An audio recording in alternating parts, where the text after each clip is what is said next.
Merhabalar sevgili Başak ve yükselen burcu Başak, Ay ve Stellium Başaklar'da dinleyebilir arkadaşlar. Hoş geldin sevgili Başak Burcu. Bakalım 2025 Haziran ayında seni neler bekliyor? 5 Haziran ve sonrası senin için geçerlidir sevgili Başak Burcu. Başaklar'da şöyle bir şey yapacağım ben ya. Hemen şöyle bir alacağım. Şimdi bakalım. İlk etkiyi bir alalım. Sevgili Başak Burcu arkadaşımla ne gelecek diyelim. Şimdi sevgili Başak Burcu, öncelikle burada bolluğun, bereketin artacak ama ben buradaki konuyu birazcık fazla gördüm açıkçası. Yani farklı bir noktada gördüm diyebilirim. Şuna bir bakalım. Şimdi bak, burada senin Haziran ayında yeni ve güçlü bir başlangıç yapacaksın sevgili Başak Burcu. Yani bolluğun, bereketin çok yüksek ama burada nasıl bir şey var biliyor musun?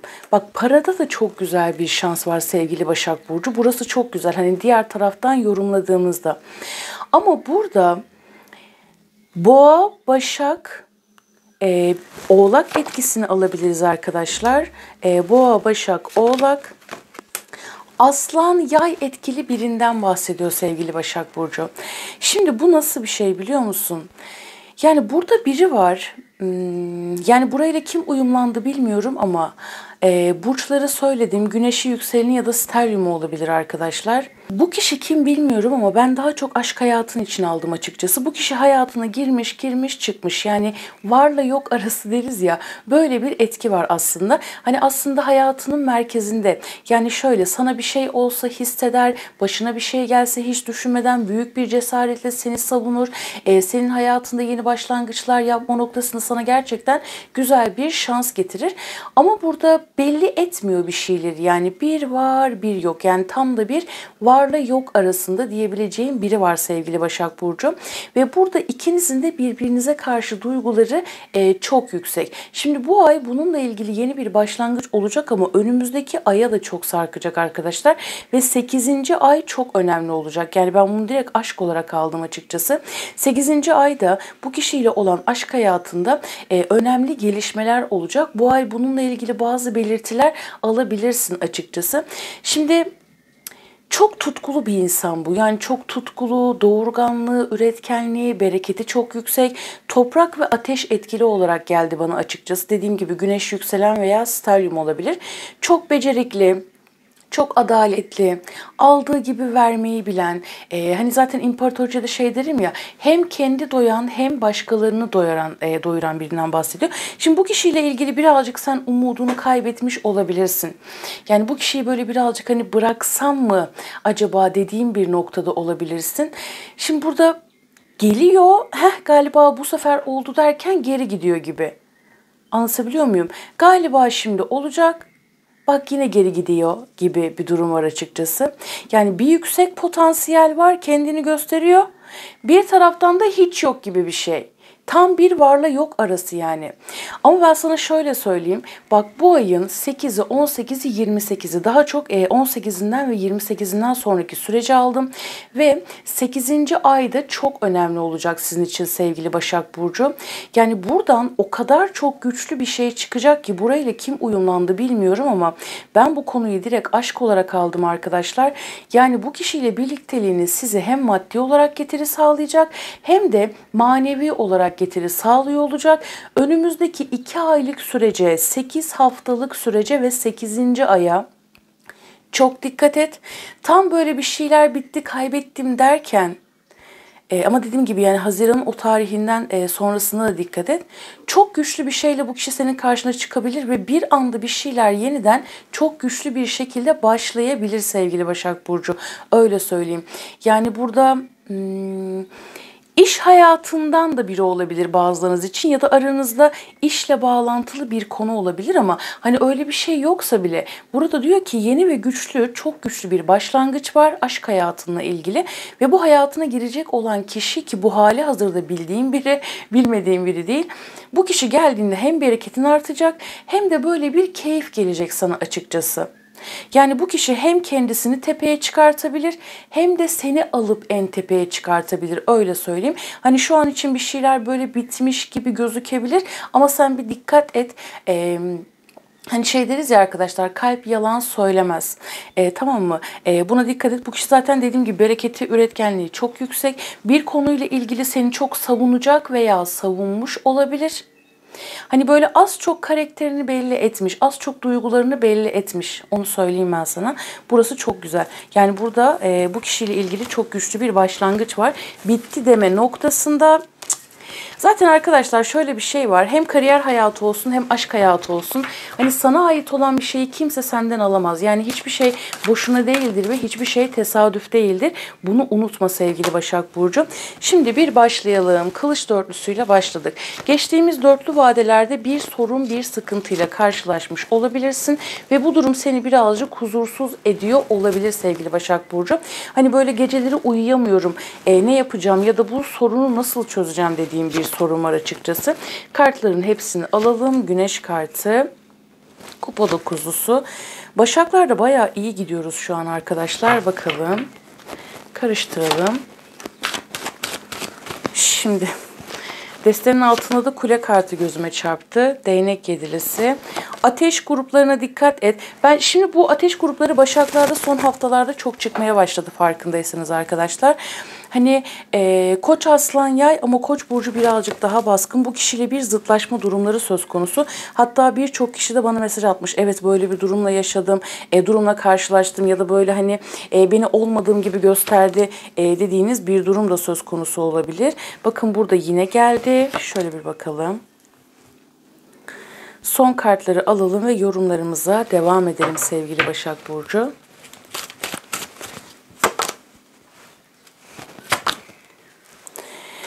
Kupa onlusu, ermiş kartı. Senin kartında geldi sevgili Başak Burcu. Tamam, burası çok güzel. Şimdi arkadaşlar şöyle bir durum var. Öncelikle sağlıkla ilgili böyle hani çok ciddi bir sıkıntı yok ama böbreklerle ilgili çok ufak bir kısmınız için olabilir. Bir de kafa bölgesi, baş bölgesi, bunlarla ilgili sağlık konularına dikkat et. Ufak böyle çok küçük çaplı bir psikolojik sağlık problemi olabilir. Bu da çok düşünmekten kaynaklı ya da böyle bir haksızlığa uğramaktan kaynaklı. Ya bu nedir? Hani bu işin içinden nasıl çıkacağım dediğim bir konuyla ilgili birazcık böyle kendini üzüyor olabilirsin açıkçası. Haziran ayının 7'si değil de 17'si civarına bir dikkat et. 13'ü ila 17'si civarı arkadaşlar. Nasıl bu? Artı eksi olarak alın yine siz. Yani bireysel olarak enerji herkesin hayatında farklılık gösterecektir. 13'ü ila 17'si arası dediğim gibi artı eksi olarak al. Bir tartışma, bir münakaşa, bir güç mücadelesi, egosal bir savaş söz konusu olabilir sevgili Başak Burcu. Bunlara karşı da birazcık dikkat et açıkçası. Bir kısmınızda sağ kol ve ayaklarla ilgili ufak bir ağrı olabilir. Bu da 7'sinden sonra düzelecek gibi gözüküyor açıkçası. Bunu söyleyebilirim. Şimdi burada inanılmaz şanslı olabileceğin bir sürece doğru geçiş yapıyorsun. Yani burada zaten direkt yıldız kartıyla başladık arkadaşlar. Bu çok güzel. Hani burada bu nasıl bir şey biliyor musun? İşin içinden çıkamıyorum. Bu sorun nasıl çözülür? Hani ben bunu nasıl hallederim dediğim bir konuyla ilgili çok güzel ve net çözüme kavuşabilecek bir durum var. Ama yine altını çiziyorum. Biraz hava grubu da var ama hava grubunu ben burç olarak almadım arkadaşlar.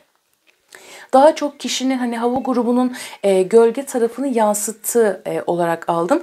Ateş gruplarına dikkat et. Bu böyle hani önümüzdeki 2 aylık sürece kadar uzayabilecek bir durum olabilir. Çünkü burada içten içe sana kinlenen birileri var. Yani huzurunu kaçırmak isteyen, senin bak nasıl bir şey biliyor musun? Sen başarılara imza atıyorsun. Başarmaya devam ediyorsun.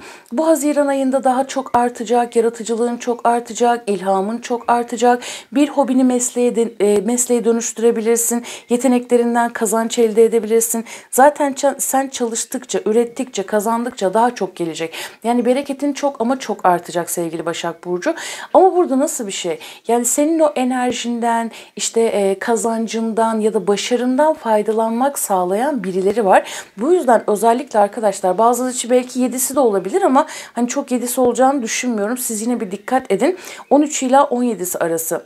Yani böyle çok gereksiz bir kavga, bir tehdit, ortamı oluşabilir. Bunlara karşı dikkat et. Ama ne olursa olsun zaten sen burada hani böyle birazcık kafa karışıklığı yaşayacak olsan da sevgili Başak Burcu, burada net sınırlar çizebileceksin. Yani ben seni böyle çok daha hani iş odaklı, hani her ne kadar etrafta sıkıntılar olsa da ya da seninle uğraşmak isteyen kişiler olsa da ki zaten ara açılımlar yapacağız arkadaşlar. Ben seni daha çok böyle akışkan ve ara bulucu olarak gördüm. Yani hem kendi yolunu aydınlatan hem de başkalarının yolunu aydınlatan, ama kötü insanlara karşı dikkat et. Böyle birazcık hani ya bu sorunu nasıl çözeceğim? Ben bunu böyle özetliyorum arkadaşlar. Hani düşmanlar olarak değil de bu sorunu nasıl çözeceğim? Nasıl üstesinden geleceğim? Belki bazınızın davalık konuları da olabilir açıkçası. Hani burada böyle bir şey varsa da hakkın olanı kazanacaksın. Hani burada kendini biraz tehdit altındaymış gibi hissediyor olabilirsin. Ama bu durum geçecek. Hiç o tarafa çok fazla odaklanma. Enerjini, potansiyelini o tarafa harcama sevgili Başak Burcu. Tamam, burası çok güzel arkadaşlar. Ve burada şöyle bir durum var. Kariyer hayatınla ilgili iki gelir kapısı birden oluşturabilirsin. Bir de dikkat etmen gereken konu parayla ilgili. 14'üne kadar birazcık daha dikkat et. 4'ünü geçtik ama 14'üne kadar birazcık daha dikkat et. Hani böyle para gelip gidebilir, fazla harcama yapabilirsin. Bir diğer etki de şu, seninle uğraşan kişiler zaten hani böyle birazcık senin aşağında olan kişiler. Bu da çok güzel avantaj. Yani senin üstünde olan kişiler değil. Tamam mı? Bu da senin için oldukça güzel bir avantaj olacak. Şimdi burada bir de angarya işlerle de çok uğraşabilirsin. Angarya işlerle de uğraşabilirsin. Benim buradan aldığım etki şu, hani seninle uğraşmak isteyen kişiler böyle birazcık kıskançlık var arkadaşlar, öyle söyleyeyim. Senin motivasyonunu düşürmek isteyebilir, aşağıya çekmek isteyebilir. Bunları geçtik. Şimdi burası bu şekilde. Şimdi diyor ki Haziran ayından itibaren ve önümüzdeki 2 aylık süre senin için çok önemli olacak. Parayla ilgili konular, iki gelir kapısı elde etmek, hobilerinden, sanatla ilgili konular ya da bak şimdi sanatla ilgili konular varsa, ilgilendiğin hobilerin varsa bunları paraya dönüştürebilirsin ve Haziran ayından sonraki süreçte de yani bu hayatını böyle yavaş yavaş oturmaya başlıyor olacak sevgili Başak Burcu. Bunun dışında zaten ay genelinde çok şanslısın. Yani böyle enerjin çok yüksek olacak. Gerçekten kendini inanılmaz şanslı, inanılmaz keyifli, inanılmaz mutlu hissedeceksin. Ve burada diyor ki bak, hali hazırda eğer sevdiğin işi yapıyorsan fakat işte bir dengesizlik varsa, bir sıkıntı varsa oraya bazı kurallar getirebilirsin, işinden zevk almaya başlayabilirsin. Yani burada iş hayatınla ilgili, ama eğer seni hani ne maddi olarak ne de manevi olarak tatmin etmeyen bir iş varsa artık bir işten daha çok böyle duygusal olarak da seni tatmin edebilecek, maddi olarak da seni tatmin edebilecek iş alanına doğru geçiş yapabilirsin açıkçası Başak Burcu. Hani burada iş hayatınla ilgili de bir şeylerin dengeye gelmesi var. Yani ek bir kazanç var, ek bir gelir var, ikinci bir gelir kapısı var. Ama burada çok önemli bir başlangıç da var senin için. Onu söyleyeyim. Çok küçük böyle kemiklerle ilgili ağrılar olabilir. Ama ben bunu hani böyle fazla yorgunluktan ya da stresten dolayı aldım açıkçası. Buna dikkat et. Şimdi burada arkadaşlar bazılarının düşmanlıklarınızla ilgili dava açabilirsiniz. Eğer böyle bir şey olursa bu konuda seni destekleyebilecek kişiler de olacak aynı zamanda sevgili Başak Burcu. Ama ben burada hani davalıktan ziyade bir kısmınız bu anlattığım dikkat et noktasını tabii herkesin bireysel olarak yaşayacağı etki farklılık gösterir. Bazılarınız da bunu kendinizle mücadele olarak da alabilirsiniz arkadaşlar. Şimdi burada diyor ki neticede ne olursa olsun bir de burada aile içinde yaşanılabilecek bir mutluluktan bahsediyor. Şimdi kupa olmusu geçtiğimiz 7'li vadelerdir. Yine ayın 17'sine kadar birazcık dikkat et sevgili Başak Burcu. Ailenle ilgili her türlü konu. Hani bunları tek tek sıralandırmak istemiyorum. Burada bak aile, kariyer hayatın, özel hayatın, bunların üstesinden gelebilmek için gerçekten şanslı olacaksın. Burada arkadaşlar pek çoğunuz şöyle bir şey olabilir. Hani böyle kendi işinizi kurabilirsiniz. Çünkü burada bir önderlik, bir liderlik yapmak vardır. Yani hem kendi yolunu aydınlatmak hem başkalarının yolunu aydınlatmak. Ayın 9'u, 19'u, 29'u. Hani burada tarih veriyorum ama artı eksi olarak alın lütfen. 19'u civarı. Bu tarihlerde hani 19 diyorsam mesela 16'dan itibaren alabilirsiniz. Artı eksi olarak alın. Bunu söylemeye çalışıyorum. Burada böyle bir etkinlik, kutlama, davet, organizasyon ya da bir şeyleri sunma, sergileme ile ilgili bir durum içerisinde olacaksın, olabilirsin diyelim. Kesin konuşmayalım. Olabilirsin sevgili Başak Burcu ve burada bir göz önünde olmak var. Yani parlamak var, göz önünde olmak var, saygınlığının artması var uğraşanlara rağmen diyelim arkadaşlar. Hani böyle beklediğin veya beklemediğin yerlerden gelecek olan şanslar olarak aldım açıkçası. Yani Başaklar'da güzel geldi. Aile içerisinde halledilmesi gereken sorunlar varsa bunları da halledeceksin. Yani birazcık böyle kendimi sıkışmış gibi hissediyorum diyebilirsin. Ama gerek aile yani her anlamda sevgili Başak Burcu olayların üstesinden gelebileceksin. Yani olaylara öyle bir yaklaşacaksın ki büyük bir olgunlukla tam bir ermiş gibi. Zaten senin kartındır. İçindeki ermişi keşfederek daha da çok keşfederek yani Haziran ayında böyle bir şey var açıkçası. Tüm bu olayların üstesinden gelebileceksin günün sonunda. Hani birazcık evet yaşlandım, ruhum yaşlandı diyebilirsin ama bu senin için oldukça keyifli gözüküyor sevgili Aslan Burcu. Ve burada gelirlerinin artması da var. Gelirlerinin artması da var. Pek çoğunuzda arkadaşlar çevre değişikliği olabilir. Yeni insanlarla tanışmak. Hani böyle özellikle sanatla ilgilenen insanlarla tanışmak. Tanınmış, popüler ya da o potansiyeli gösterebilen kişilerle tanışmak var sevgili Başak Burcu. Ayın 17'sine kadar ekstra bir yorulabilirsin. Fakat sonrasında durumlar birazcık daha sakinleşecek. Bir de burada hem aşk hayatınla ilgili hem de kariyer hayatınla ilgili bir kararsızlık var. Şimdi ikisini geçtik 12'sine kadar olan süreç diyelim. Bıraksam mı, bırakmasam mı, gitsem mi, gitmesem mi deme noktasında zaten bir ışık, bir işaret gelecek. Ve hani çok sevdiğim bir söz var ya su akar yolunu bulur. Sen de kendi yolunu buluyor olacaksın sevgili Başak Burcu. Şimdi Emma'nın günlüğünü alalım arkadaşlar. Bakalım ne olacak diyelim. Sevgili Başak Burcu arkadaşım için gelecek olan mesaj nedir diyelim. Şimdi burada bir yol ayrımı var. Bir şeylerle bu ay sen yolunu ayıracaksın sevgili Başak Burcu. Birileriyle veya bir şeylerle. Kıskanç ve paylaşmak istemeyen, kıskanç insanlara karşı dikkat et açıkçası. Başak Burcu böyle birazcık... Evet. Bunları zaten anlattık arkadaşlar biliyorsunuz. Kıskanç insanlara karşı hani böyle çok bebeksi bir yüzmüş gibi, masummuş gibi gözükebilir. Ama arkadaşlar insanları konuşmalarından anlarsınız. Tamam mı? Hani onun üzerine çok durup süreyi uzatmak istemiyorum ama dikkat et sevgili Başak Burcu. İletişim kurma ise şimdi bak burada hani en başta açtığım bir şey var diye biri seninle o kadar çok iletişim kurmak istiyor ki hatta diyor ki direkt gitsem de onun hayatının ortasında yer alsam. Ama onun başka uğraşları var şu an öyle söyleyeyim sana yani. Hani sanki sizin için bir şey o ilk başta kim uyumlandı o kısmını bilmiyorum ama hani sanki sizin için bir şeylerin zamanı tam olarak gelmemiş gibi sevgili Başak Burcu. Böyle bir etki var. En baştaki yorumu unutmayın. Bir kısmınız için de hani böyle belki platonik olduğunuz biri olabilir. Hem karşılıklı bir his ama bu. Yani biriyle iletişim kurma isteğin çok yüksek. Onun da seninle aynı şekilde. Hani böyle yazıp yazıp siliyor olabilir yani ya da bir şeyler yapmak istiyor sonra geri atıyor olabilir. Korkularına dikkat etmen lazım. Asla manipülasyonlara, korkulara, bunlara asla yenik düşme. Kendinden emin ol. Ya bu açığa çıkarsa şöyle olursa hani bu böyle bir şey yaptı ya da bunu yaparsa ne olur ki gibi korkulara asla kendini yenik düşme. Bunları kendine çekebilirsin Başak Burcu. Doğru kararlar verebileceğin ve bu doğrultuda çok inatçı olacağın bir ay olacak senin için. Hemen bir kart daha alalım bakalım. İntikam birine karşı çok kızmışsın ama birileri de senden intikam almak istiyor açıkçası ama bu intikam senin yapmış olduğun bir olaydan ziyade Başak Burcu kıskançlıktan kaynaklı onu söyleyeyim. Her Başak bir değil bu arada arkadaşlar onun altını çizelim. Geçen Başak ya tek bir burçtan ibaret değiliz zaten de hani hepimizin iyisi var kötüsü var. Yani her şeyin gölge tarafı var bu arada. Sadece burçlarla alakalı bir şey değil bu. Kişinin kendisini geliştirmesi çok önemli.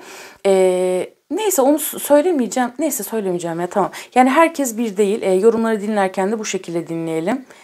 Yani evet, şimdi bu videoyu kaç kişi izleyecek arkadaşlar? Hani herkesin algısı çok farklı. Hepimizin iyisi var, kötüsü var. O yüzden yorumları buna göre değerlendirin. Dediğim gibi her başak bir değil. Her yay da bir değil. Kimse bir değil. Yani o kişinin kendisini geliştirmesiyle alakalı bir durum. İntikam enerjisi. Yani bu senden kaynaklı da olabilir. Karşı taraftan kaynaklı da olabilir sevgili Başak Burcu. Peki bir tane daha alalım. Kafa karışıklığı. Yani zaten bunu görmüştük. Birazcık böyle kafan karışık olabilir. Çıkış yolunu bir türlü bulamıyor olabilirsin. Ama bunda da zaten ikili vadelerde su akacak, yolunu bulacak sevgili Başak Burcu. Peki bakalım, karıştıralım. Melek kartından ne gelecek diyelim. Ve aşk. Senin ihtiyacın olan gerçek aşk ve o sana geliyor. Gerçek aşka ve sevgiye güven dedi.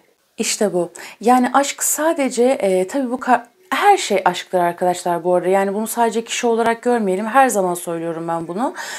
Ama hani karşıdaki aşk, hani kişi olarak da baktığımızda da aşk hani böyle aşkı kuşku, yedik, içtik, gezdik, eğlendik değildir. Gerçekten böyle her anlamda birbirine destek olmaktır. Her şeyden önce gönülden, yürekten bağlanmaktır.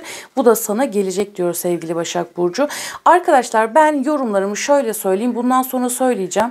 Neden söyleyeceğim? Şimdi şu ana kadar kötü insanlara çok fazla denk gelmedim çok şükür. Hani böyle binde birkaç tane olabilir açıkçası. Ama onlar da hani yazım şekillerinden kendilerini belli ediyorlar. Şimdi geçen gün bir hanımefendi, hiç söylemeyeceğim. Mesleğini de söylemeyeceğim. Çok böyle mesleğinle alakası olmayan bir uslup, şekil. Tamam mı? O yüzden ben yorumlarımı normal insanlar için yapıyorum arkadaşlar. Normal insanlar, selam vermeyi bilen, hal hatır sormayı bilen, emeğe saygı duyan, merhametli, iyi niyetli, kibiri, nefreti üstünden arındırmış insanlar için yorumlarımı yapıyorum. Bunu her zaman söylüyorum. Bundan sonra her videomda da söyleyeceğim açıkçası. Şimdi böyle bir durum var. Peki. Zamana bırak dedi. Bu konuda kendine ve meleklerine zaman ver diyor. İşte bu arkadaşlar söylediğim şey. Şimdi tarot bir enerji okumasıdır. Falla karıştırmayalım. Yani bunu fal olarak kullananlar çok fazla. İyi bir tarot yorumcusu, çok iyi astroloji de bilmelidir aynı zamanda. Ve temiz enerji böyle bir şey arkadaşlar. Yani hani bir şey olmuyorsa demek ki orada bir şeylerin toparlanması gerekiyor. Sen elinden geleni yap. Gerisini bırak sevgili Başak Burcu. Yine altını çiziyorum. Yorumum sadece merhametli insanlar için geçerlidir. Kibirden, nefretten uzak duran insanlar için geçerlidir. İnsanlar meslek sahibi olabiliyorlar ama bazıları yaptıkları mesleği de hak etmiyorlar arkadaşlar. Şimdi kendimi zor tutuyorum bir şey söylememek için. Böyle insanlar var. Böyle insanlar beni hiç dinlemesinler. Onun altını çizeyim. Şimdi... Bu konuda kendine ve meleklerine izin ver. Zamana bırak. Bu konuda kendine ve meleklerine izin ver dedi. Ve araştır. Farklı seçenekler dene. Bir yavru kedi edasıyla yeni yolları araştır demiş. Bakalım bir tane de dişil enerji alalım. Ve ilahi güç. Her yönü büsbütün hizalı bir gökkuşağı yayıyorsun dedi. Yani yıldız kartı, ermiş, güneş, her anlamda şifa dağıtabilirsin biliyor musun Başak Burcu? Her anlamda her şeyi ve herkesi iyileştirebilirsin sevgili Başak Burcu. Derken gözüme 11-11-11 sayısı çarptı arkadaşlar. Hemen şöyle bir bakalım. Ve kurtulmak. Seni geride tutan şeylerden kurtul ve ileri gitmeye başla. Koşulların değişmesini bekleme ve yarat diyor. Bakalım devam edelim. Ve kapanma. Bazen ihtiyacın olan şey kapanmak ve ruhunun huzuru hak ettiğini anlamaktır dedi. Son bir kart daha alalım. Bakalım ne gelecek? Başak Burcu arkadaşım için gelecek olan mesaj nedir? Ve inanç, evrene inan, büyüsüyle seni etkilemesine izin ver. Bu güzel yolculuğun tadını çıkart dedi. Mesajlarım bu şekildeydi sevgili Başak Burcu. Her şey güzel, kalbine göre olsun. Kalp güzelliği her şeyden önce gelir arkadaşlar. Bunu unutmayalım. Kendine çok iyi bak. Zorun kolaylaşsın diyorum. Görüşmek üzere. Hoşça kal.